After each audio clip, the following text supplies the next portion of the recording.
বল পেয়েছেন খুদে প্রমিলা এই খেলোয়াড় চাপনি দিয়েছিলেন তার সতীর্থকে, কিন্তু না, এই মুহূর্তে বল পজিশনে রবির বাজার ফুটবল একাডেমি কোলাউড়া কোথায় দিলেন, শেষ পর্যন্ত বল চলে গেল সীমানার বাইরে।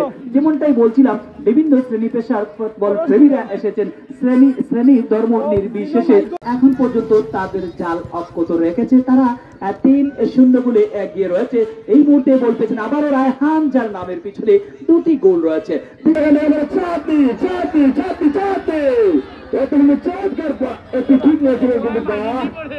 দেখতে পাচ্ছি একাই কিন্তু ইতিহাস সৃষ্টি করে যাচ্ছেন ফুটবলার হিসাবে। এই প্রথম